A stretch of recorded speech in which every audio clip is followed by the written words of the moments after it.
Muy buenas tardes a todos los estimadísimos doctorandos e investigadores del doctorado en Ciencias Sociales de la Universidad Central de Venezuela. Damos inicio a nuestra sesión 12 del curso de ampliación sobre antropología de lo sagrado, a la cual provisionalmente le hemos dado el siguiente título: de la cosmogonía africana a la modulación secular. Símbolos, migración y desafíos de la educación intercultural. Hoy no nos reúne una abstracción teórica desvinculada de la vida. Nos reúne la imperiosa necesidad de comprender cómo el ser humano articula el sentido de su existencia a través del símbolo y la trascendencia. Especialmente en estos momentos, cuando Venezuela se encuentra conmocionada por la tragedia sísmica del 24 de junio, que ha dejado heridas profundas en el cuerpo y en el alma de nuestro pueblo. Agradezco profundamente la densidad teórica y la sensibilidad humana reflejada en sus preguntas.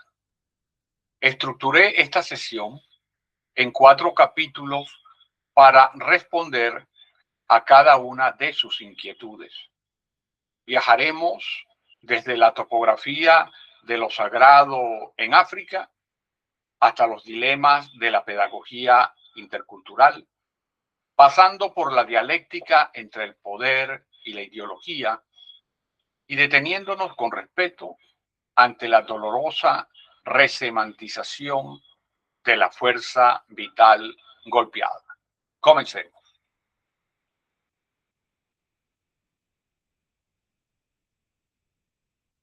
Para estructurar las respuestas de forma coherente y sistemática, agruparemos las preguntas en 4 capítulos temáticos. Capítulo 1. Topografía de lo sagrado. Pedagogía y ontología del símbolo en el etos africano. El eje temático de este capítulo es la dimensión ontológica y hermenéutica del símbolo tradicional africano, la comunicación con el plano trascendente y su función pedagógico-moral en la comunidad. Pregunta A. ¿En cuáles símbolos se manifiestan las múltiples facetas o espacios de la realidad trascendental con el que el homo religioso africano se comunica por medio del dungu? El autor va a dar varios ejemplos, como el símbolo del banano y su relación con la vida y la muerte. Pero se podría profundizar un poco más sobre cómo los diversos espacios que existen en la trascendencia se manifiestan en símbolos. Esa es una de las preguntas. Bueno, fíjense que pudiéramos comenzar por ver la importancia de los ejemplos. Pero para comprender la importancia de esos ejemplos, tenemos que no olvidar la definición ontológica del símbolo africano. Y es que el símbolo existe. La realidad a la que alude el símbolo existe. Lo que hemos definido en otras clases, en otras sesiones anteriores, de que el símbolo, como lo decían los griegos, era un referente que estamos viendo, que nos remitía a otra cosa que no estamos viendo, pero que sabemos que existe. Bueno, en el caso africano hay una absoluta, pero absoluta convicción de la otra parte a la que remite cada símbolo tiene existencia real. Y es tan así que por eso los símbolos ya tienen una carga de realidad ineludible. Es decir, es una realidad que no se puede obviar, que no se puede transgredir, que no se puede eludir. Lo que los símbolos representan son realidades. Ahí ya en la pregunta está claro que ya ha analizado el banano, pero recuerda que también hay otro ejemplo vegetal, porque también hay ejemplos animales, por ejemplo, y cada uno son símbolos distintos. Tiene el ejemplo en la palma.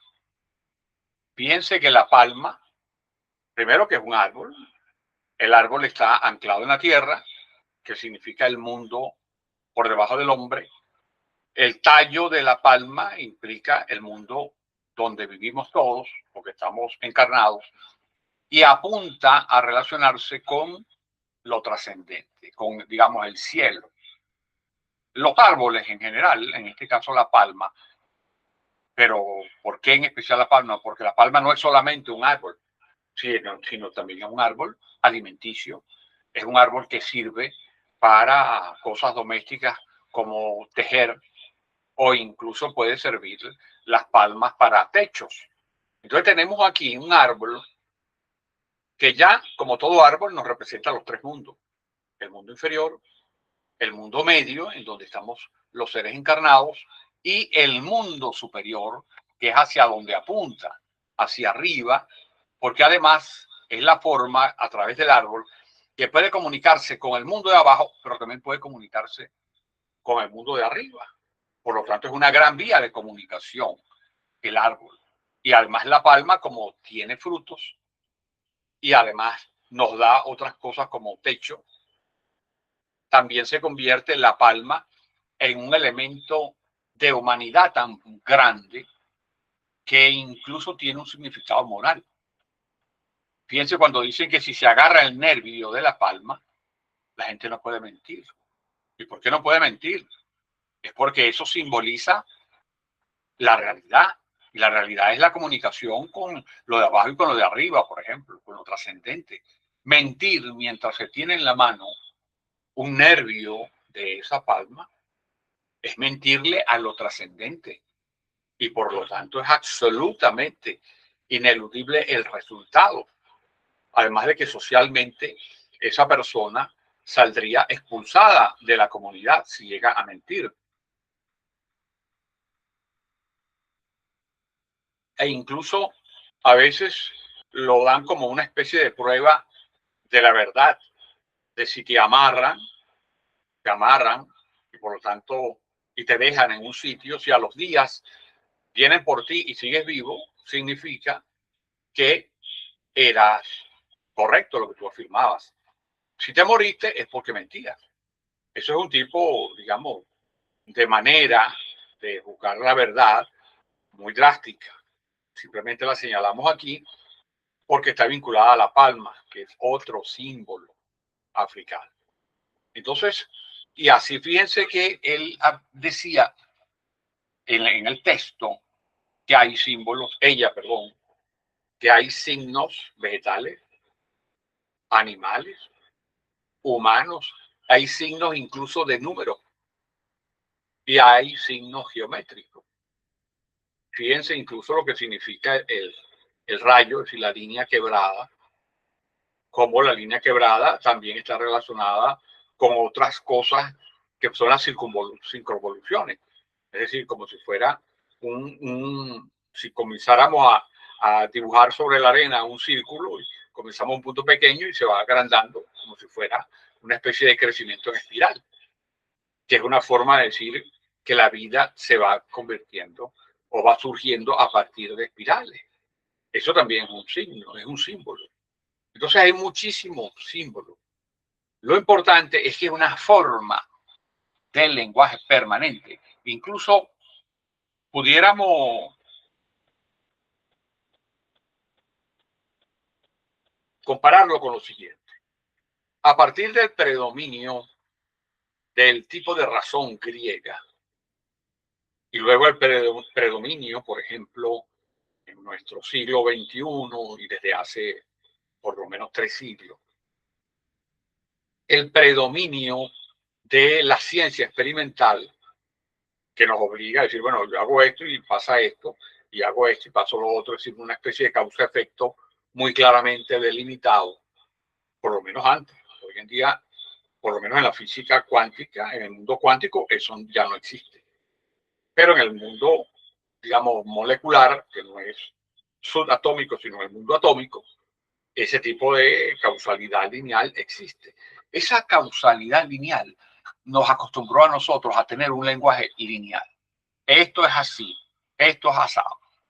Que, por ejemplo, en la ciencia nos obliga, y con razón, por supuesto, a delimitar, a definir muy, pero muy claramente los conceptos. ¿Qué significa eso? Que nosotros estamos acostumbrados a un lenguaje lineal. Y dentro de ese lenguaje lineal, nosotros podemos acceder a la verdad, pero también podemos errar, porque recuerden lo que se hace en la ciencia, ensayo y error. Ese es el lenguaje lineal. E incluso también hay personas que pueden mentir en un lenguaje lineal, que hay muchísimas formas de mentir, por supuesto. ¿Qué sucede? Que ahí no hay consecuencia desde el punto de vista de la creencia en la cual nos basamos los occidentales, digamos, o aquellos que somos herederos de la manera de ver griega. Eso es un lenguaje lineal. El símbolo no. El símbolo no es un lenguaje lineal. Es un lenguaje indirecto.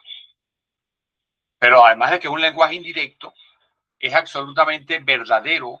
Las dos naturalezas, la visible y la invisible, existen. Entonces, eso nos da una idea bastante clara de la diferencia entre una sociedad, una cultura que está acostumbrada al lenguaje lineal y otra cultura que está acostumbrada al lenguaje elíptico, al lenguaje indirecto. Incluso si nosotros retrocedemos un poco y vamos a la Biblia, vamos a la predicación de Jesús, veremos cómo Jesús utilizaba las parábolas, que es un lenguaje también oblicuo, no es un lenguaje directo, es un lenguaje indirecto y él enseñaba ahí. ¿Por qué? Porque la cultura de origen griego, de origen semita, también le daba mucha importancia, quizás todavía le da mucha importancia al lenguaje indirecto, en este caso metafórico, que no significa que sea simbólico, pero también un lenguaje indirecto, que lo más o menos lo vincula desde el punto de vista del uso del lenguaje con el lenguaje africano, que también es un lenguaje indirecto. Aunque, por supuesto, no podemos obviar en ningún momento la definición del símbolo como una realidad ontológica totalmente existente. Eso es lo importante a destacar dentro de esta pregunta sobre la importancia del símbolo. Luego hay otra pregunta en este mismo tema.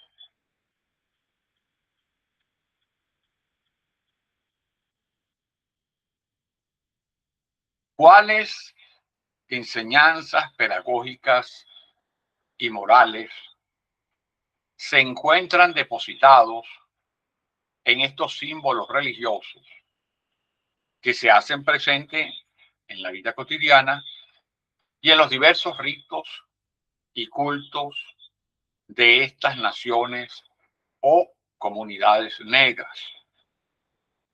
Bueno, en principio, ¿cuáles son prácticamente infinitas? Son todas las respuestas posibles dentro de una cultura, o sea, son muchísimas, son muchísimas. Habría que ver algunas para ejemplificarlo, pero son muchas. Porque como el lenguaje simbólico se remite a la verdad, hay muchas formas de señalar la verdad de acuerdo al tema, de acuerdo a la situación y por supuesto de ahí se deriva. Fíjense la primera parte, enseñanzas pedagógicas. Aquí hay una cosa que hay que ilustrar. Fíjense que eso es un elemento fundamental de la enseñanza, de la transmisión del saber en África. Es que mientras nosotros Tenemos toda una escolaridad para estudiar algo distinto, algo del mundo, ciencias de la tierra, ciencias sociales, arte, etcétera, otras cosas. Hay un esfuerzo fundamental que le dedica el africano a instruir a los miembros de su comunidad en el significado de los símbolos. Fíjense lo que eso significa.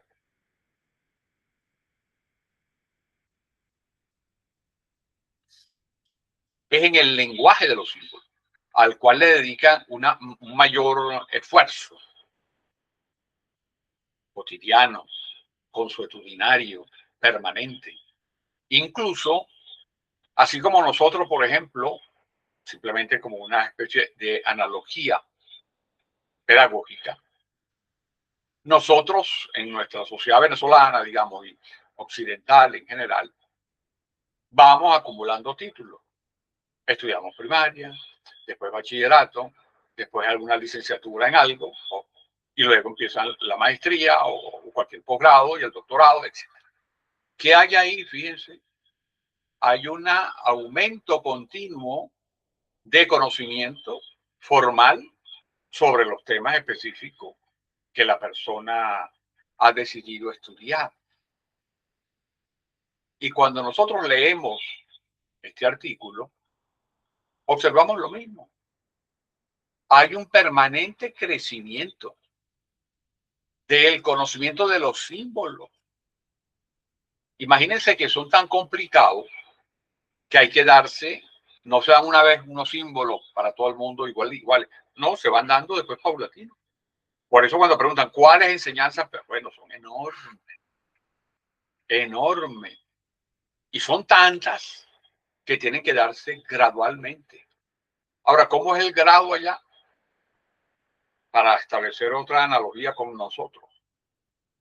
¿Cuándo uno sabe que salió de sexto grado? Bueno, cuando le dan la boleta. Pasaste a bachillerato.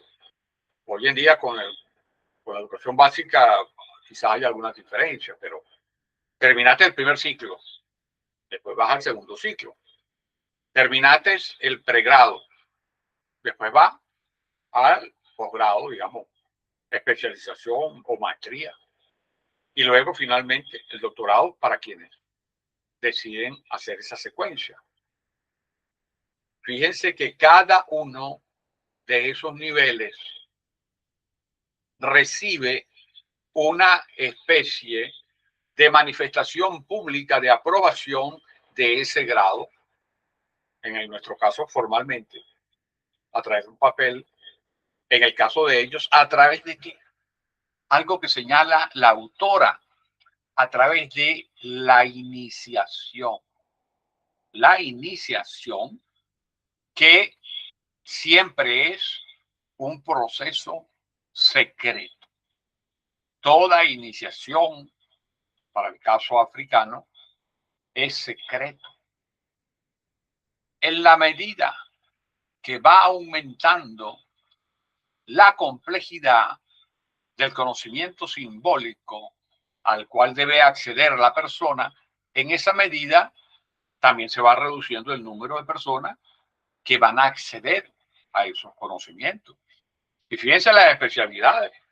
Está, por ejemplo, el que va a ser el curandero. Ustedes saben todo lo que tiene que aprender un curandero para saber cuáles son las plantas buenas, cuáles malas, cómo se preparan, etcétera, etcétera, con qué debe ser combinado, con qué minerales o con qué tipo de agua y si deben ser por las matas cortadas con luna llena, con cauto menguante, etcétera. Eso es una sabiduría enorme, que además cada una es simbólica. No es solamente que no puedes cortar el árbol en luna llena porque se le sale la savia, es lógico, se desangra, digamos, sino además te van a dar una explicación simbólica. Porque ahí hay una relación en esta cultura tradicional africana, que luego, dentro de algunos semestres, cuando estemos ya dando religiones comparadas dentro de esta misma línea, y podamos hablar de algunas de estas religiones, que incluso van a tener cosas comunes desde el punto de vista que voy a señalar ahora, con religiones indígenas americanas, por ejemplo, que es el sentido de lo que significa la planta. Que hay una especie de espíritu en las plantas, o por lo menos que custodian las plantas, igual que custodian a los animales. Entonces, todo eso se va aprendiendo y se va aprendiendo a través de una iniciación, y en la medida que aumenta su experticia, su complejidad, hay menos personas. Por eso es que no hay, en una comunidad de 300 personas, no hay 40 curanderos. No, uno o dos o tres quizás, porque eso requiere mucho esfuerzo, muchísimo. Y todo eso es educación simbólica. Ahora, ahí, si lo queremos ver un poco más como quizás era el sentido de la pregunta, si lo queremos ver otras aristas, podríamos decir que aquí se está dando una formación directa, no para conocer o para dominar, sino para ser. Es una educación para ser, ¿sí? Para aumentar su capacidad de ser, para decirlo quizás en los términos que veíamos la semana pasada, para aumentar su muntú, porque ¿para qué sirve eso? Para aumentar su muntú. Y al aumentar el muntú de esas personas, aumenta el ubuntu, porque el ubuntu es ser con los demás. Entonces, en la medida que alguien desarrolla su ubuntu, también en esa medida la comunidad crece, porque se es uno con los demás. Entonces, fíjense que es una educación que inmediatamente está dedicada a fortalecer la comunidad. Entonces nosotros podríamos ver si la educación que nosotros recibimos en los otros niveles educativos, incluso también en el nivel superior de la educación, eso refuerza a la comunidad. Incluso como manera de reflexionar, ellos permanentemente están estudiando a su comunidad. ¿Y qué sucede con nosotros?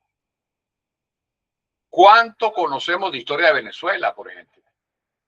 ¿Cuánto conocemos de cultura de Venezuela? ¿Cuánto conocemos de la historia del lugar donde vivimos? Son preguntas para reflexionar. Y cuando lo comparamos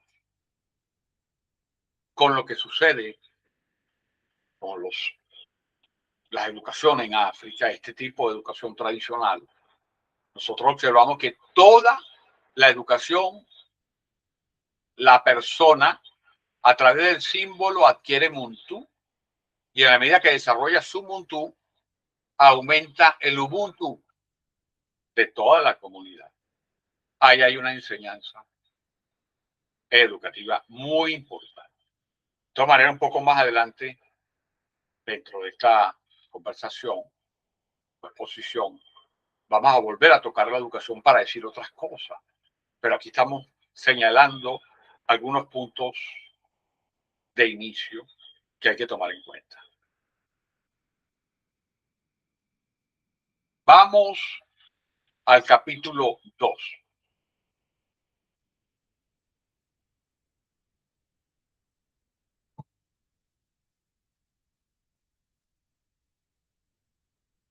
Capítulo 2. Epistemología, poder e ideología en la interpretación del símbolo sagrado. ¿Cuál es el eje temático? La frontera entre la experiencia luminosa genuina y la manipulación o invención del signo ideológico. El sujeto frente a la autoridad del símbolo. Uno de ustedes hacía la siguiente pregunta.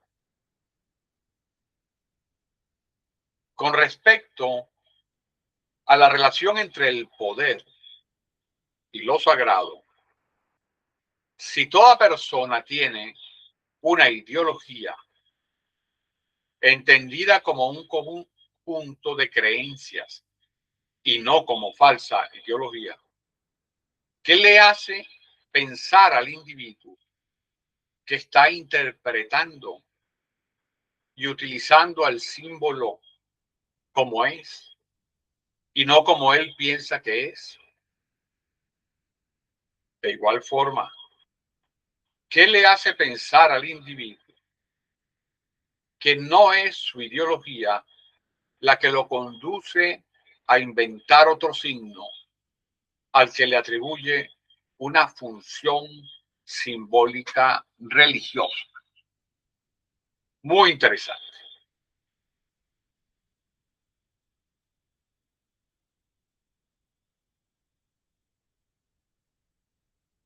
Sumamente interesante, porque nos va a permitir aclarar varias cosas. Por ejemplo, estamos hablando de la educación tradicional africana, que en muchos casos se ha transmitido de generación en generación en la familia y en la comunidad. Entonces, el criterio de verdad lo tiene la comunidad porque está basada en sus propias experiencias vivenciales. Aquí hay un conocimiento de la comunidad que se ha ido creando a lo largo de las generaciones. Cualquier desviación, cualquier desviación, incluso formal, rápidamente la gente va a decir eso es falso. Y mucho más si es una desviación sustancial, vinculada a un análisis, a una conclusión incorrecta. ¿Por qué? Porque, por ejemplo, imaginémonos todos los pueblos africanos que tienen como uno de sus criterios simbólicos el árbol de palma. Debe haber muchísimo. Entonces, imaginémonos, durante 5 siglos, digamos, 15, 20, 50, 100 pueblos, 200, no sé, número importante, durante 5 siglos, se han dedicado a reflexionar cuál es el significado simbólico del árbol de la palma. Todo eso ha generado un conocimiento tradicional acumulado, que se ha transformado en una de las maneras, una especie de axioma de lo que es verdad, porque tiene mucho tiempo reflexionando. Para quizás colocar un ejemplo que me facilite explicarlo, es como el papel de la metáfora. Piense que la metáfora, cuando la utilizamos nosotros en Venezuela, digamos, las metáforas, un lenguaje indirecto, pero que dicen algo muy claro de la realidad. Imaginémonos que estamos en presencia de una persona que es una persona muy reservada, una persona de baja estatura, muy delgado, que ha tenido muchas enfermedades cuando pequeño, suponiendo que, digamos, se llama Pedro. Si alguien en la comunidad dice, es que Pedro tiene la fuerza de un león, Pedro es como un león. Si todos tienen en su mente la idea de Pedro que yo he venido esbozando, esa metáfora es falsa. esa metáfora no tiene sentido, porque ¿cómo va a tener sentido una metáfora anunciando que Pedro, digamos, que más bien es una persona débil, que ha tenido muchas enfermedades de pequeño, va a ser asimilado a un león? No, no va a ser asimilado a un león. La gente rápidamente podrá decir, mira, eso no es cierto. Eso simplemente no es cierto, es falso, porque Pedro no tiene esas características. Entonces, ahí ese criterio se aplica también en los africanos. Bueno, digo, no, porque es que la palma es algo muy importante porque podemos tumbarla y construir una canoa dentro de ella. Y resulta que a lo mejor la palma no es la madera que ellos usan para la canoa, porque es muy suave. Rápidamente podemos decir eso es falso. Entonces las personas, cuando están analizando cualquier hecho de su símbolo, tiene que ser cónsono con una sabiduría colectiva que ha sido asimilada durante muchas generaciones por esa comunidad. Entonces, ahí no hay confusión posible, porque todos se lo pueden hacer rápidamente decir. Incluso por trabajos de campo que hemos realizado en otras ocasiones y por lecturas sobre cómo se producen estas cosas en África. Yo nunca he ido a África, sino van a ver el ejemplo que es muy similar. Es que aquellas religiones en donde se producen actividades mediúnicas, es decir, que la persona puede ser poseído por un espíritu desencarnado, etcétera, de acuerdo cada quien a la teoría que maneje, entonces puede decir, aparecer y decir cosas. Eso, por ejemplo, a colocar ejemplos de algunos, en algunas ocasiones que uno ha estado presente en ceremonias de María Leonza. Entonces hay una persona que supuestamente es medium y de pronto él hace o dice que ha sido poseído por el espíritu tal. Bueno, ahí las personas que son expertas rápidamente pueden decir que eso es verdad o es mentira. ¿Cómo lo saben? Bueno, ellos lo saben. Ellos tienen sus criterios. Pero cuando esas personas que están dicen eso es mentira, los demás dicen es verdad, eso es mentira. O sea, pueden reconocer en algo tan, para uno tan difícil o difícil de entender y mucho menos difícil de comparar, como es el fenómeno de la mediunidad, y sin embargo las personas lo dicen, eso es falso, estás actuando. Incluso tienen un nombre que le dicen a veces que es platanote. Es un platanote. La primera vez que lo escuché, ¿cómo es la cosa? Bueno, lo iban y las personas dicen, sí, eso es cierto, los que son expertos pues, en estas cosas. Si eso sucede en algo tan como es un estado alterado de conciencia, son capaces de verlo, ¿cómo no va a suceder cuando están expresando una información sobre un símbolo? No, ahí no hay ideología posible. En esa visión tradicional africana no hay ideología en el sentido de falsa conciencia, ni hay confusión entre lo que la persona piensa que pueda ser muy diferente a lo del resto, no, porque para eso es cultura tradicional y para eso se da de esa manera y por eso se le da formación intensiva sobre los símbolos. Y además que saben que como los símbolos son reales, quien mienta le está mintiendo a la realidad y por lo tanto puede ser excluido de la comunidad del más acá y del más allá también. Que puede ser excluido no solamente de la relación con la comunidad de los vivos, sino que puede ser excluido de la relación con la comunidad de los antepasados, desencarnados, muertos. Por eso es que esa manera de la ideología es posible en sociedades como las nuestras, pero en estas sociedades que están describiendo sobre la importancia del símbolo en las sociedades africanas, no es posible.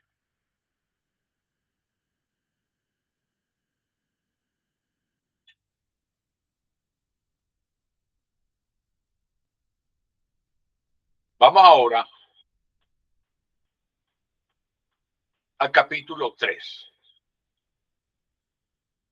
La crisis y el dolor.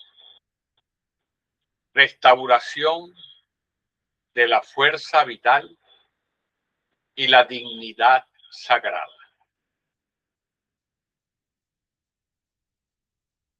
¿Cuál es el eje temático de este aparte?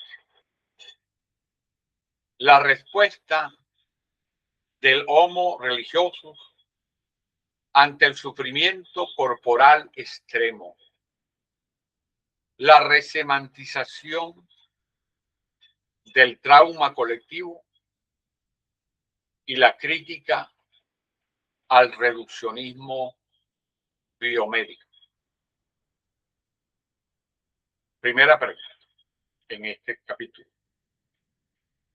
En la Venezuela,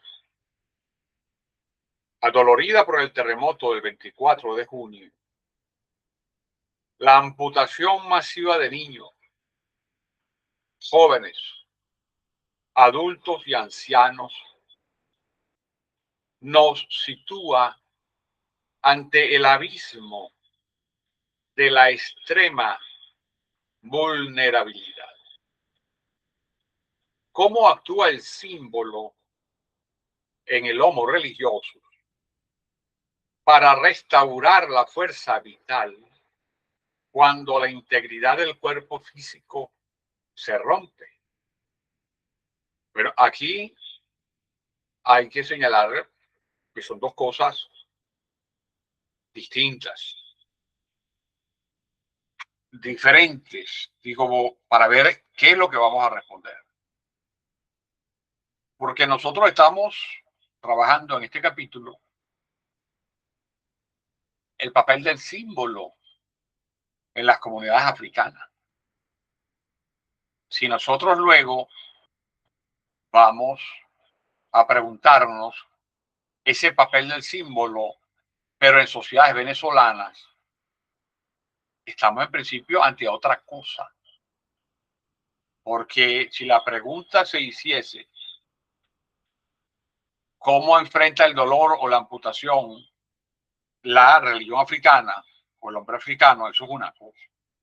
O sea, aquí se está tratando de vincular inicialmente con el texto del capítulo una realidad africana con la realidad venezolana.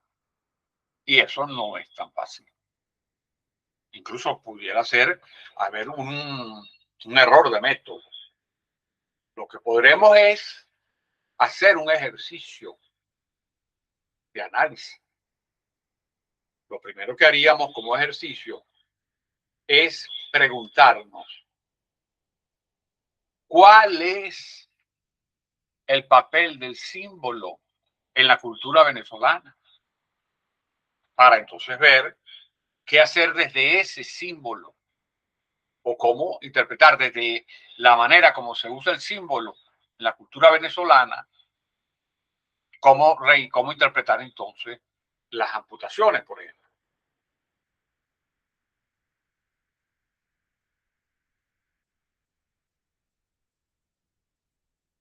Fíjense que es muy necesario precisar, porque si no, podríamos estar haciendo un análisis incorrecto. Entonces debemos preguntar, ¿no? Y eso tendrá que ser a partir de la experiencia de cada quien, o en mi caso, bueno, la experiencia que uno tiene trabajando en Venezuela, esos temas. ¿Cuál es el papel del símbolo? Bueno, como este ya un ejercicio sobre el papel del símbolo en Venezuela, para después ver cómo podría tomarse las amputaciones, uno diría que la educación que se recibe en Venezuela, la educación formal, no es simbólica, es con un análisis lineal, absolutamente lineal. Entonces, desde ese punto de vista, no.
Tratando de conectarse. Un poquito de paciencia, gracias. Sí, es ahora. Ajá. Ahí. Ah, volvemos. Caramba. Hola, Eli. Bueno. Pero estás como Enrique Ali. Ah, Aparece como Enrique Ali, no como Víctor. bueno, porque se estará grabando aquí.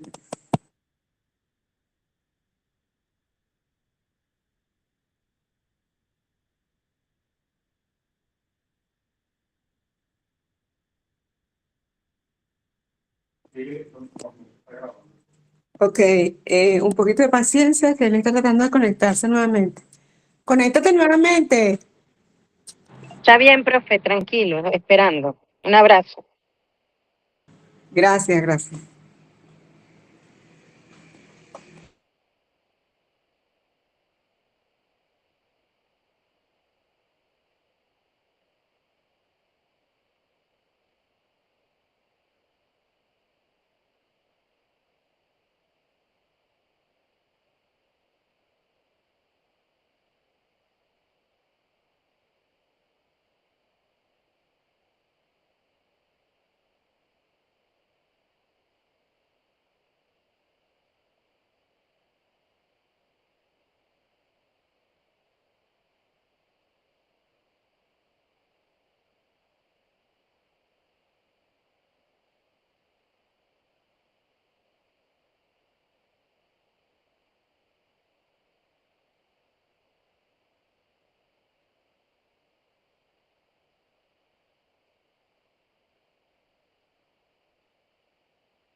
Bueno, creo que sí, está nuevamente, realmente.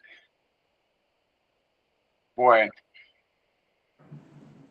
entonces seguimos con. Ah, Enrique, pero tú prendiste también tu teléfono. El amor se prendió solo. Te conectaste con el teléfono. Estás ahí conectado como Enrique Ali. Ok, era para que supiera. Bueno, yo no voy a apagarlo. A ver si.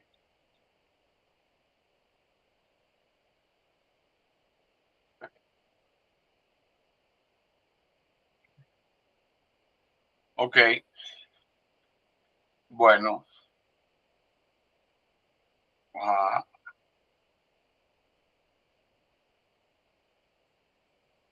ah,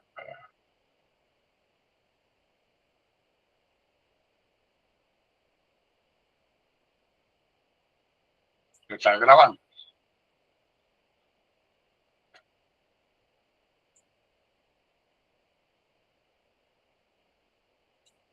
Sí, está grabando, profe, continúe. Ah, ok. Está bien, porque aquí. Uf, qué feliz era la época la Pimongo. Bueno, entonces, la pregunta que se está realizando, estamos tratando de explorar el caso de pensar esta pregunta, no desde lo africano, sino desde el, la situación en Venezuela.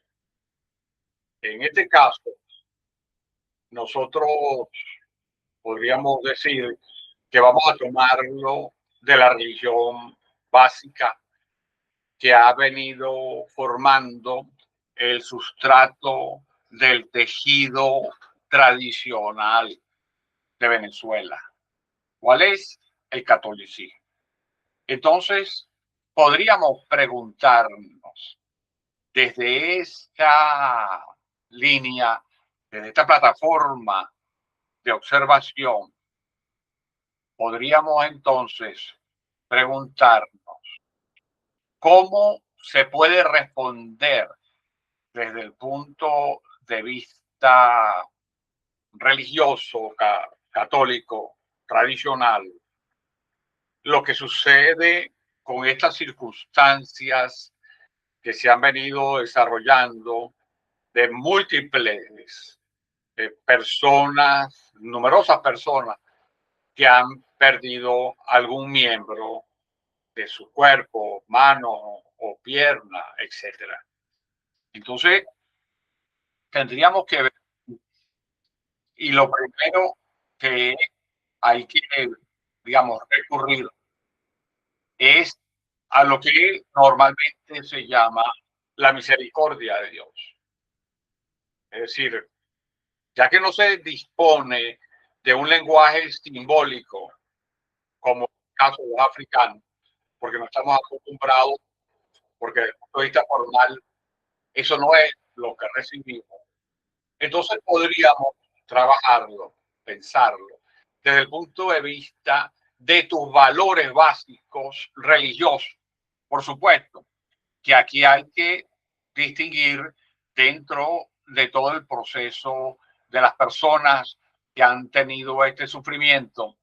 Estaríamos hablando potencialmente de personas, digamos, católicas, otras personas evangélicas, otras personas ateas, otras personas pueden ser santeras o paleras o María Leonza, pero estas tres junto con el catolicismo quizás tengan algunas formas comunes de enfrentar la adversidad. Porque por supuesto que eso tiene también otro problema propiamente psicológico, pero desde el punto de vista de lo que estamos trabajando, de lo que pudiera ser en el caso africano, de la ayuda de su simbología, aquí lo ayuda mucho la creencia, para hablar, por ejemplo, de los católicos, la creencia profunda en Dios, la idea de que el mundo, de que la vida continúa, y si se logra que se entienda tal como, por ejemplo, hay una pregunta que surge en épocas de desastre que apunta más o menos lo siguiente. Cuando hay un desastre de esta magnitud, ¿qué significa si hay 4 personas, miembros de un grupo familiar y fallecen 3 y queda vivo una sola persona, hombre o mujer? Hay una pregunta que a veces viene, casi que seguro. ¿Por qué yo quedé vivo y el resto de mi familia murió? Como yo lo vi en un video, era un señor que se había muerto como 4 miembros de su familia y él era el único que había sobrevivido. Él lo primero que decía es que él no debería estar vivo y quizás no merecía estar vivo. Claro, es una respuesta inmediata, en pleno proceso de estar sufriendo inmediatamente esta situación. Pero esa es una pregunta. Si se responde así, sería además muy negativo para esa persona, porque lo que se le va a desarrollar, por una parte, un sentido de culpa y por la otra, un deseo de no vivir. Ese es en su análisis. Y esos análisis son muy profundos de la conciencia de cada quien. Pero si tú tienes formación religiosa, de tal manera que alguien pueda decirte o tú mismo llegar a la conclusión. Si yo fui el único que quedó vivo, es porque Dios tiene una misión para mí. Y aquí coloco otro ejemplo vinculado con La Guaira, de una muchacha que no llegará a los 30 años. Y entonces ella decía, bueno, sí, se murió mi mamá, 2 hermanos, algo así como 4 miembros de su familia. Y resulta que ella estaba ayudando a todo el mundo. Y decía, yo fui la única que quedó viva. Y lo que me hace fortalecer es que Dios me quiere para algo. Y yo creo que ese algo es ayudar a todos los demás, ayudar a los demás. Entonces, esta persona con esa concepción estaba siendo de máxima ayuda para los topos, para todas las cosas que se necesitaban ahí. Entonces, ahí estamos ya viendo no algo solamente simbólico, digamos, no explicado simbólicamente, sino es la vivencia que se tenga del hecho religioso, porque en última instancia, cuando se vienen este conjunto de elementos que nos cerca y nos hacen llegar a situaciones límite, cuando es una situación límite, uno dice, ¿límite de qué? Bueno, límite entre la vida y la muerte. Eso también puede entender con lo que hemos venido trabajando entre lo inmanente y lo trascendente. Cuando las personas llegan a estas situaciones límites, entonces es cuando tienen que recurrir a lo que une lo inmanente con lo trascendente, que eso es precisamente la religación, la religión. Entonces tiene que unirlo, tiene que unir. Ahora, ¿cuál ha sido su formación religiosa? Si ha sido una formación formal o una formación específica, o pertenece a algún grupo religioso al cual asiste con alguna regularidad. Entonces, se le habrá conformado internamente una respuesta para las situaciones límite.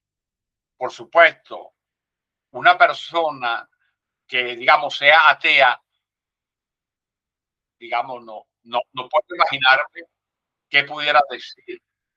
Es decir, no tengo elementos empíricos para saber, pero indudablemente que quizás no está preparado para tomar opciones ante situaciones límite. Entonces, por ejemplo, algo que hoy en día es muy posible. Yo he visto también por las redes, hay un venezolano que una vez yo lo vi practicando en una calle de Caracas, ejercicio, que es una persona que le faltan 2 piernas. O sea, quedó de un accidente de tránsito, tuvieron que amputarle gran parte de 2 piernas. Entonces la persona con las prótesis que hay ahorita, que son prótesis de un metal muy duro, etcétera, esa persona se formó, incluso participó creo que fue en el maratón de Nueva York, que hay una parte para los discapacitados, y él recorrió todo el maratón, hasta lo que yo tengo conocimiento, y tiene esas 2 prótesis. Él, yo lo vi por lo menos en 2 clínicas de Caracas que lo pasaron en video. Él iba hablando con las personas que le acababan de amputar las piernas. ¿Qué decía él con su testimonio? Miren, yo tengo hay prótesis, se buscan las prótesis y después, y yo soy deportista. Entonces, claro, ahí tienen una manera de manifestar la esperanza, de decirle que es algo que también una especie de filosofía que tienen muy desarrollada las personas con alguna discapacidad, que dicen, tenemos una discapacidad, pero eso no nos impide ser humanos, ser felices y realizarnos. Eso es muy importante. Eso es muy importante. Claro, estas visiones vienen desde otras áreas de la ciencia, que quizás puedan ser ateas, pero son bien importantes, porque desarrollan que la idea para el individuo de que puede seguir siendo útil para la comunidad, de que la ciencia ha desarrollado un conjunto de instrumentos para que esa persona siga funcionando, pueda realizarse. Entonces, aquí tenemos que hay, digamos, esas posibilidades, esas posibilidades. Por supuesto, pues la segunda parte de esa pregunta, ¿cómo actúa el símbolo en el homo religiosus para restaurar la fuerza vital cuando la integridad del cuerpo físico se rompe? Bueno, ahí está ese homo religioso que existe a pesar de no tener cultivado la religión, puede surgir fuerzas que quizás más bien se entronquen con la atmósfera religiosa tradicional de determinada comunidad, la que sea, la que exista ahí. Porque también, si recordamos un poco a Jung, hay elementos que se quedan formando parte de la memoria colectiva, que incluso están presentes en el inconsciente colectivo y se relaciona con cada una de las personas, incluso a través del propio inconsciente individual que se relaciona con ese inconsciente colectivo. Porque en definitiva, en la definición de homo religioso, se parte de la idea de que el ser humano por naturaleza es religioso.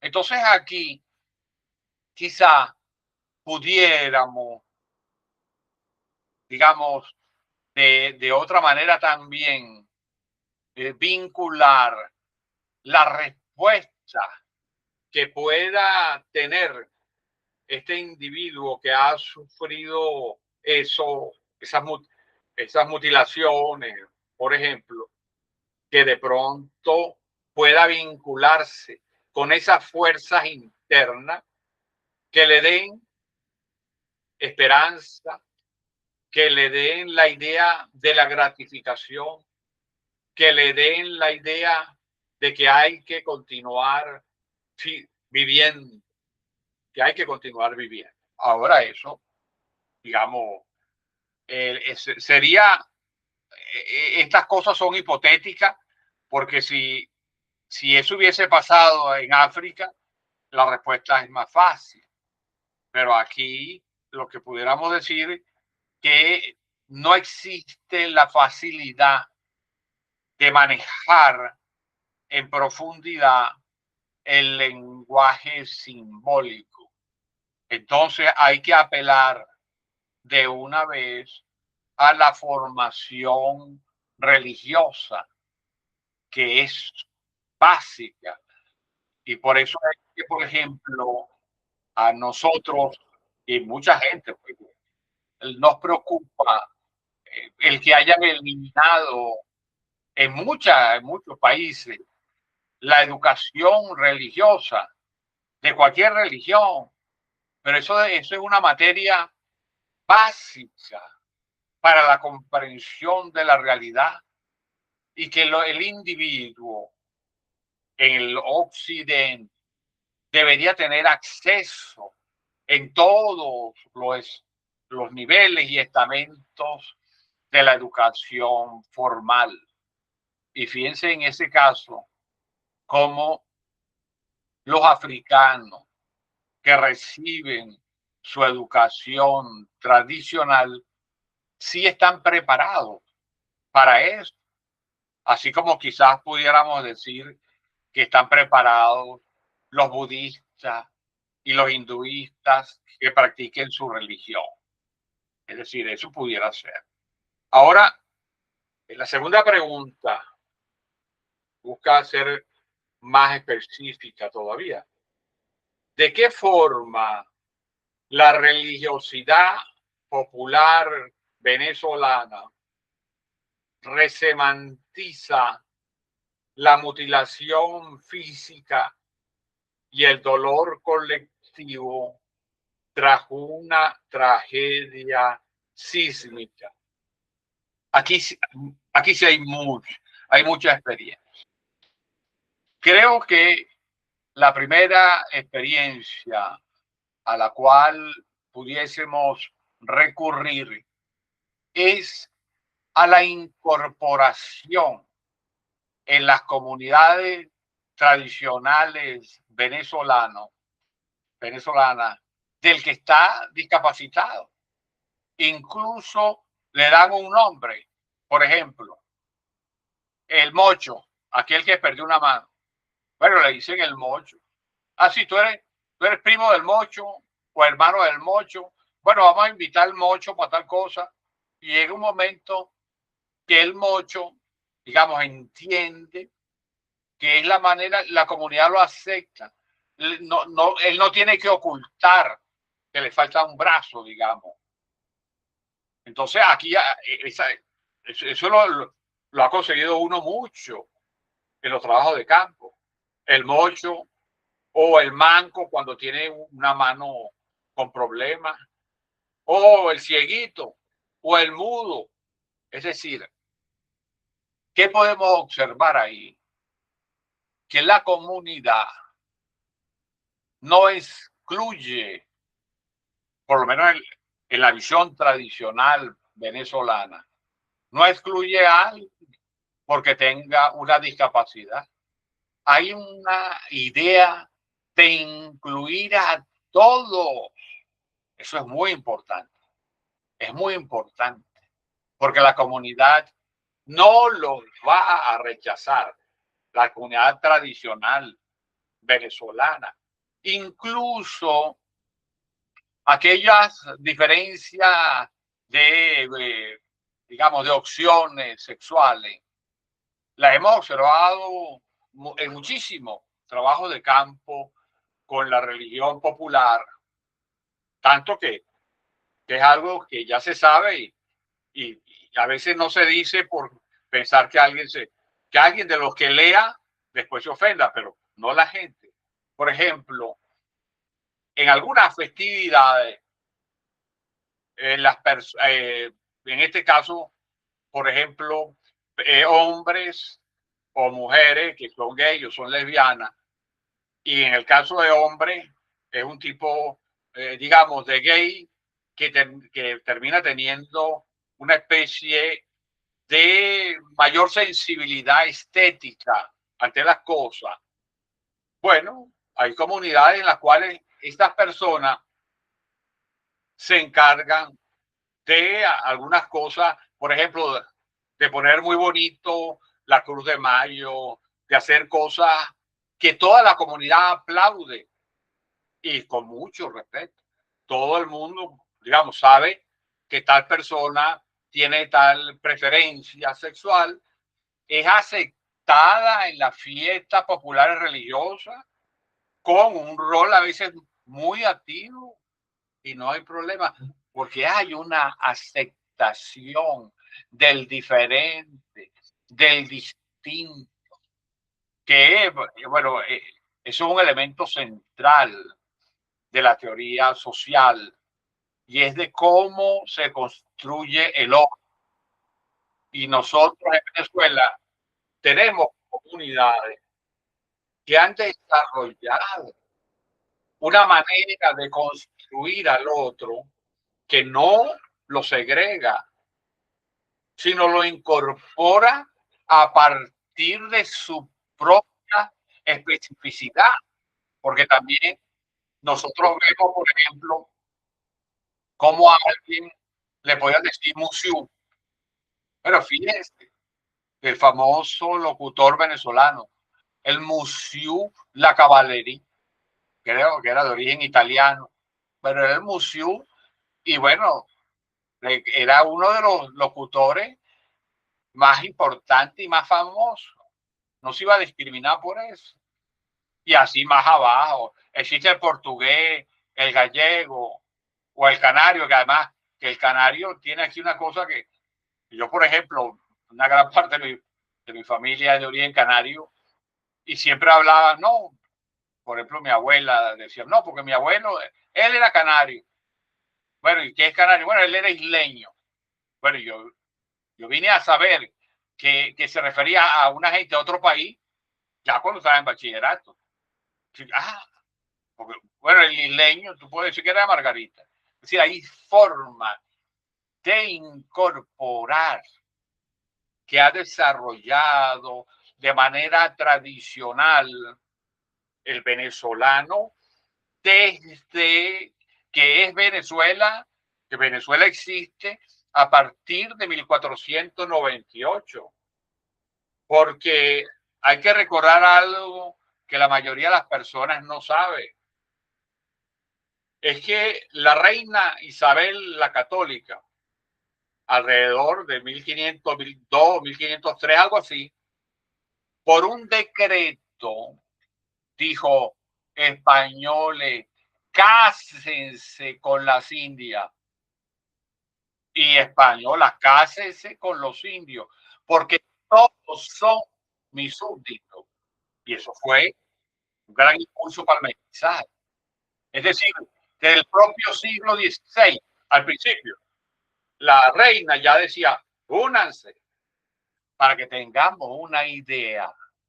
Este tipo de matrimonio, que pueden llamarse a veces matrimonios interraciales, en Estados Unidos se aprobaron los matrimonios interraciales, especialmente con los negros, a partir de 1960. Más de 400 años después que lo había aprobado la reina Isabel la Católica. Entonces, desde ese punto de vista, las comunidades tradicionales venezolanas, de esa Venezuela profunda, que está tanto en las ciudades como en los campos, ahí hay una idea de incorporar al otro, de aceptar al otro. Bueno, se le da un cognomento, el mocho, el cojo, etcétera, pero está incorporado. O sea, la sociedad no lo va a colocar de lado. Recordemos que había sociedades como Esparta, que si un varón nacía con algún tipo de defecto, de una vez era asesinado. Entonces estamos en otra racionalidad. Esa otra racionalidad se expresa, por supuesto, en la religiosidad popular venezolana. Porque recordemos también que a diferencia del protestantismo en la Iglesia Católica, nunca ha habido, ni puede haber, porque no está permitido, que por ejemplo haya una iglesia donde solo entran los negros, o solo entran los indios, o solo entran los blancos. Eso no, eso es imposible. En cambio, nosotros tenemos iglesias protestantes negras, iglesias protestantes solo para blancos. En Estados Unidos lo vemos. Eso no es nada extraño. Eso, ellos lo aceptan como una forma de existencia. Yo en este caso respeto su visión, pero nosotros somos distintos. Entonces, ¿qué es lo fundamental? que es que la religiosidad popular venezolana incorpora a los distintos, incorpora a las distintas formas de discapacidad sin ningún problema, sin ningún problema. Y entonces eso se transforma en un mensaje comunitario muy positivo y muy valioso para estos momentos, porque incluso pensando en el desarrollo de las prótesis, que son realmente magníficas, el desarrollo científico de las prótesis, yo creo que a lo mejor ya está formado, y si no se va a formar pronto, que mucho de los trabajos solidarios que está realizando la gente, muchos vinculados a la iglesia, otros no, otros simplemente por sensibilidad humanística, puedan empezar a crear, así como la esposa de Raúl, no sé si fue Raúl León y Menca o fue la esposa de Carlos Andrés, Blanca, que crearon, creo que fue Blanca de Pérez, que crearon un banco de sillas de ruedas. Ajá. Imagínense lo que significa a muchas personas que antes habían quedado incapacitados de caminar y que podían acceder gratuitamente a una silla de ruedas. Yo creo que es posible, y quizás ya están abiertas, organizaciones que busquen acceso a lo que son las prótesis más modernas, que son importantísimas, tanto para brazo como para pierna y quizás otras cosas. Y eso sería muy bueno, para que pudieran por lo menos ser solventados en parte los problemas que se generan de una discapacidad. Y luego, para que no haya un reduccionismo biomédico, hay que sensibilizar a la sociedad para que siga habiendo la incorporación de todos. Bueno, ya en líneas generales hay bastante teoría que ayuda a sostener las razones de por qué esto. Y bueno, pudiera transformarse con un impulso adicional para que sea más abarcante, más abarcante. Y la otra pregunta que hacían,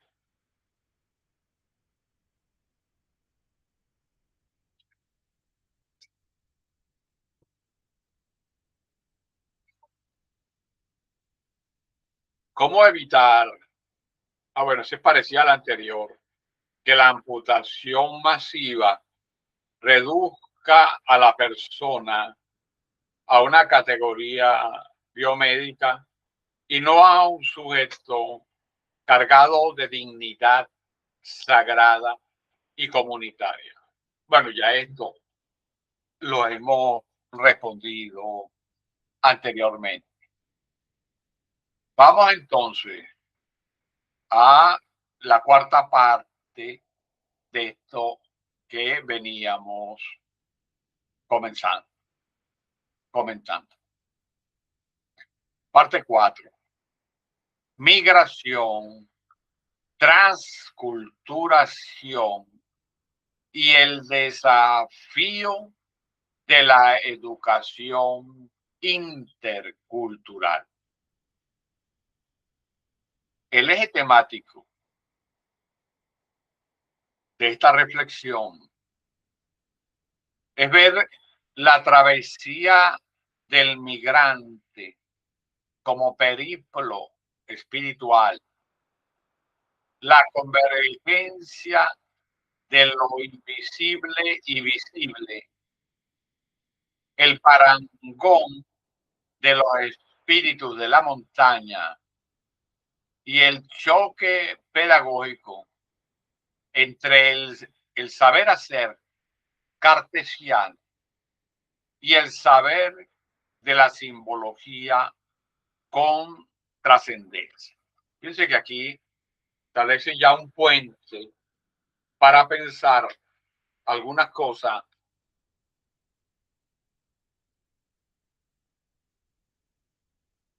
de lo africano con lo venezolano, lo cual puede ser posible porque ya lo decíamos la semana pasada, que estamos hablando de la religión bantú y la mayoría de los africanos negros que vinieron esclavizados, por lo menos hasta el siglo XVIII, y especialmente de parte de España, pero además con mucho énfasis en Venezuela y Colombia. La mayoría de esos esclavos era de origen bantú. Por lo tanto, pudiera haber, y evidentemente que lo hay, a través de la inculturación del Evangelio, se inculturó el Evangelio en una parte importante de la religión bantú que trajeron. Entonces, una pregunta, porque en este curso hay varias personas que están vinculados a la educación. Siendo el mundo visible e invisible tan cercano para los africanos, eso explicaría cómo para muchos la experiencia de migrar en situaciones de alto riesgo deja de ser una experiencia humana para ser una experiencia de trascendencia al mundo visible o invisible. La transformación espiritual sujeto a la decisión de Dios. Bueno, fíjense, aquí se toca un elemento que es común a las migraciones forzadas por razones económicas, por razones políticas, por razones estrictas de supervivencia. Sí, que son más o menos las migraciones que estamos acostumbrados, sobre todo en este siglo XXI, por ejemplo, en muchos lugares del mundo. Es que, fíjense, cuando emigran los africanos, tengo en la mente, aprovechando que el Campeonato Mundial de Fútbol que acaba de finalizar, que ganó España de una manera rotunda, fíjense que ahí hay dos españoles cuyos padres son africanos y que tuvieron que emigrar. Pienso no solamente en Yamil, quiero colocar el otro que creo que es de Ghana, que venía, que fue uno de los que metió un gol y luego se lo anularon por una razón esotérica que uno no sabe cuál es. Él y sus padres creo que venían de Camerún, creo.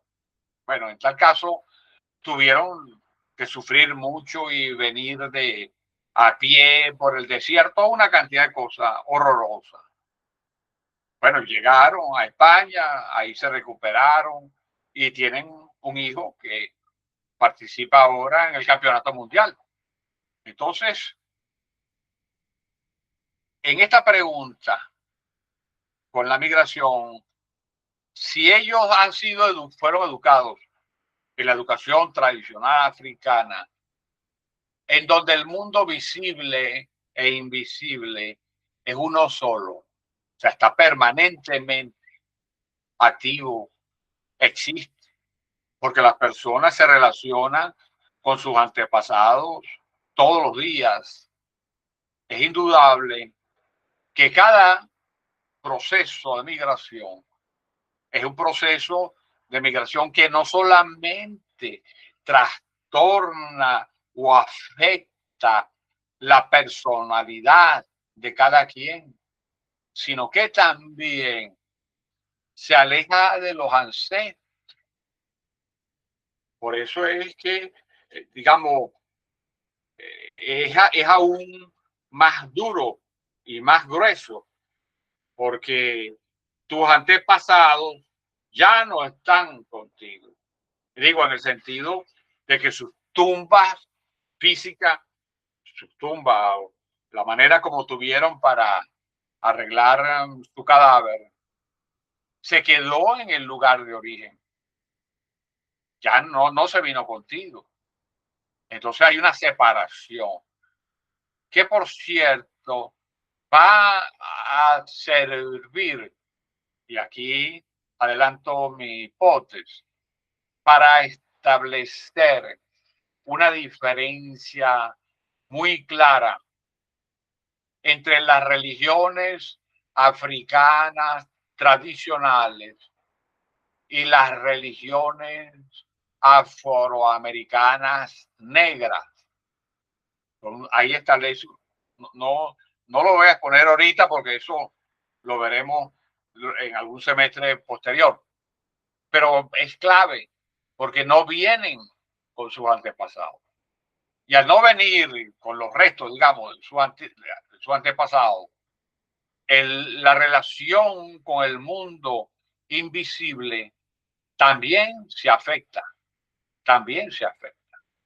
Fíjense qué diferencia si eso pasara con una persona católica.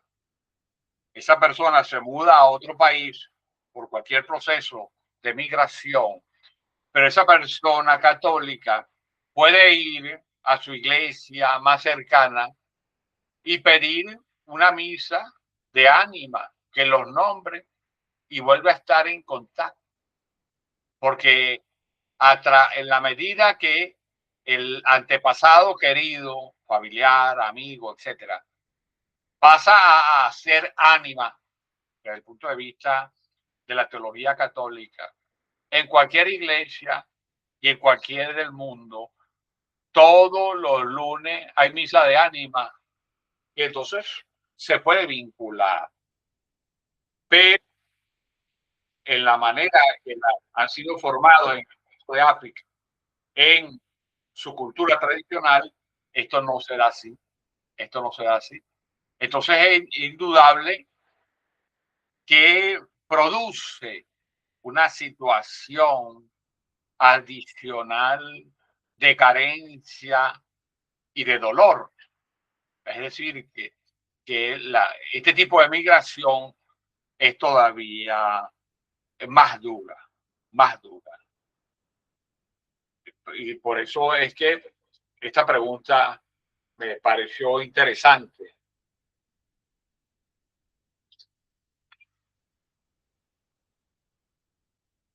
Ahora fíjense aquí en la siguiente pregunta.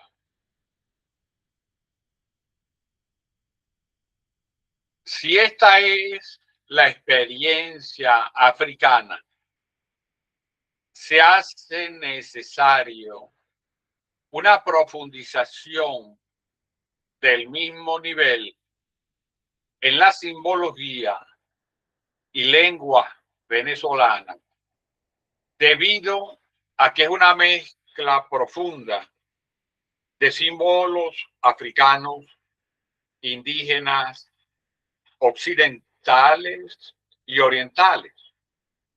Por ejemplo, me llamó la atención que en Camerún se hace referencia a los espíritus de la montaña, descripción muy parecida a los espíritus de la sabana que siempre hablaba el expresidente Chávez.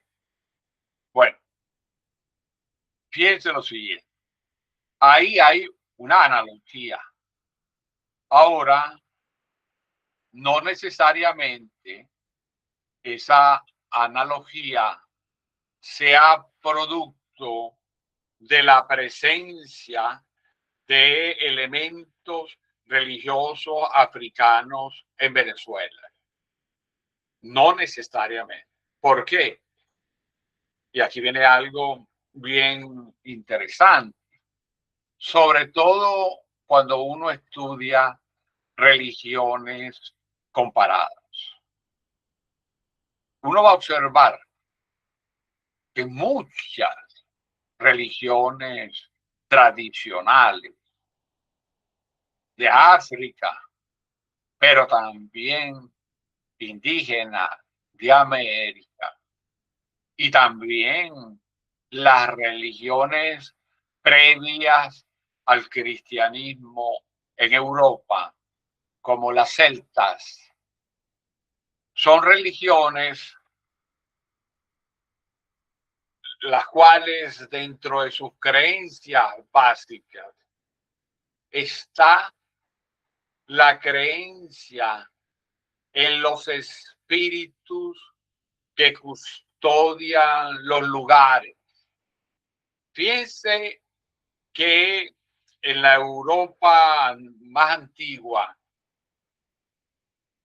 hay espíritus asociados a la profundidad de la tierra. Aquí lo tenéis, esos son los 7 enanitos de Blancanieves. Son los llamados en Europa los gnomos. Y en los espíritus que custodian las aguas, las ninfas. Y los espíritus que custodian los aires, los elfos. Es decir, y estamos hablando de religiones europeas, de origen europeo. Algo similar también ocurre con las religiones indígenas y las religiones africanas. Por eso que hablar de los espíritus de la montaña, incluso eso existe. Hay varios libros, sobre todo artículos, pero un libro, si mal no recuerdo, de la profesora antropólogo Jacqueline Clarac de Briceño, que habla de dioses en el exilio para hablar de las religiones andinas venezolanas, indígenas andinas venezolanas, en donde habla, por ejemplo, de los espíritus del páramo, los espíritus de las lagunas de los Andes, etcétera, absolutamente, digamos, comparable con estos espíritus de la montaña que citan en la pregunta sobre Camerún. Eso está ahí.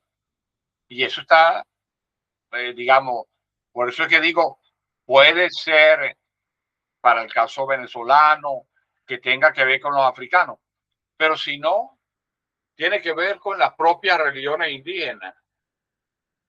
Las religiones indígenas, incluso las personas que tienen una vinculación más fuerte con el interior de Venezuela, porque los de las costas tienen otras creencias con los espíritus de las aguas, también los Andes con los espíritus de la montaña y los llaneros con los espíritus de la sabana, que por cierto, desde el punto de vista religioso, no pueden ser ni catalogados ni confundidos con espíritus diabólicos o demoníacos.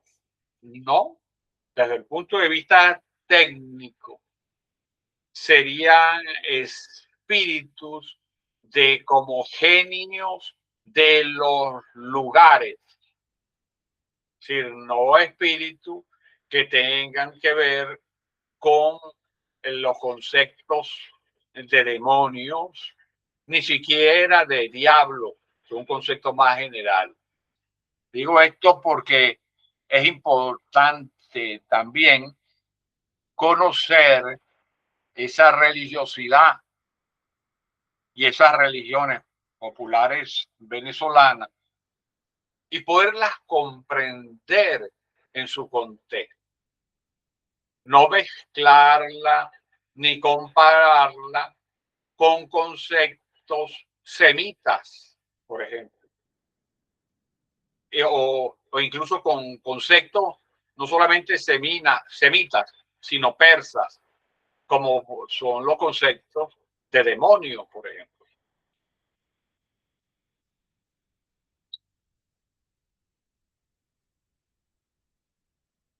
Entonces, es importante aprovechar que... Ajá.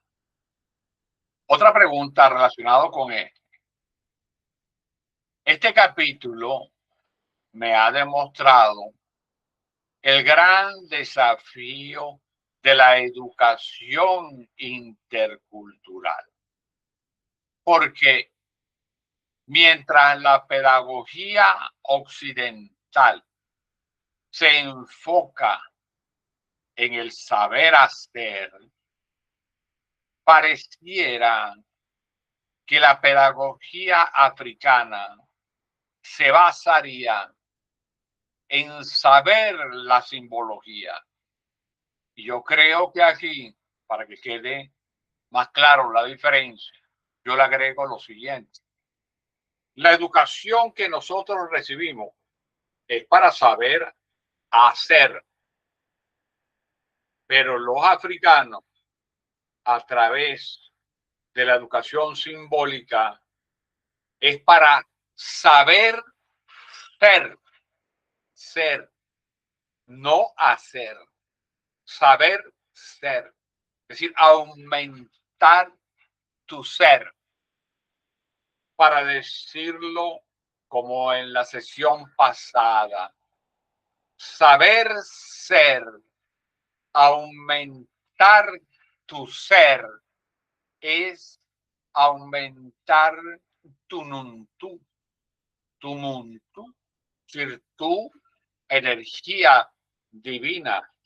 Y en la medida que aumenta tu muntu, aumenta el Ubuntu, que es la comunidad, la energía de la comunidad. Recuerden que la definición del Ubuntu es soy porque somos. Es decir, yo soy porque existo en una comunidad. Entonces, la educación africana, a través de los símbolos, te enseña a ser. Por lo tanto, aumentar tu mundo y de esa manera aumentar el Ubuntu, que es la energía espiritual de la comunidad. Luego volvemos a la pregunta, así que el choque de pedagogía tipo como hacía el brasileño, ¿cómo que se llama? Bueno, el brasileño famoso de los años 60, de la cultura dominante versus la cultura dominada. En este caso, no permitiría un verdadero acercamiento a comprender la importancia de la cultura tradicional africana que busca enseñar la simbología. La persona era Paulo Freire. Ok, bueno, estas fueron todas las preguntas entregadas. Entonces, fueron las que tomamos en cuenta porque eran las únicas entregadas para el momento. Entonces, esta clase va a ser un poco más corta que las anteriores. Pedimos disculpas porque se había ido el internet y bueno, costó que volviera y por eso hay una interrupción. Vamos a tratar de unir los dos pedazos para poderlo montar en el canal. Con esto cerramos nuestra sesión 12. Es decir, faltan solo 2 sesiones. Recuerden, por favor, incorporar las preguntas que formulamos para saber más o menos de cuál es, en qué se graduaron ustedes, qué están cursando ahorita, si es curso de admisión o es maestría o es doctorado, cuál piensa que puede ser el tema para esta clase, para este curso. Porque recuerden que es posible que este año, porque tocaría, habrán las jornadas de investigación de FAST. Y queremos tener una mesa sobre la línea de trabajo del campo religioso mundial. Y ustedes estarían invitados a que incluso su mismo trabajo y quizá con alguna corrección que ustedes quieran hacerle, presentarlo como ponencia y ya sería con mayor público y poderse confrontar con más personas, a uno lo enriquece mucho. Entonces, estamos pendientes para recibirlo. Con esto ya cerramos nuestra sesión 12. Hemos constatado que el símbolo en el Homo religiosus, ya sea en la sabana africana, en el trayecto arriesgado del migrante o en el lecho de un venezolano amputado tras el terremoto, nunca es una simple representación pasiva. El símbolo es presencia, vehículo de la fuerza vital y ancla de la dignidad humana. Lástima que nosotros en Venezuela no recibimos esa educación simbólica. Por lo tanto, en situaciones límites, la única respuesta más profunda vendrá de nuestras convicciones religiosas para quienes practiquen o se sientan identificados con alguna religión. Por eso es que la comparación con África es favorable para ellos. Por eso nos enfrentamos al sesgo de un secularismo que pretende aislar lo sagrado de la vida pública. Las ciencias sociales tienen la tarea urgente de promover una educación intercultural que reconozca que el ser humano no solo debe saber hacer, sino que también debe saber ser y hacer con trascendencia, como en el símbolo. Agradecemos a cada uno de ustedes por sus controles de lectura y por recordarnos la altísima responsabilidad ética y espiritual del investigador social. Nos vemos entonces en nuestro próximo encuentro. Nos veremos el lunes, si Dios quiere, y esperemos no seguir teniendo estos problemas que Internet. Así que tengan muy buena semana. Hasta luego.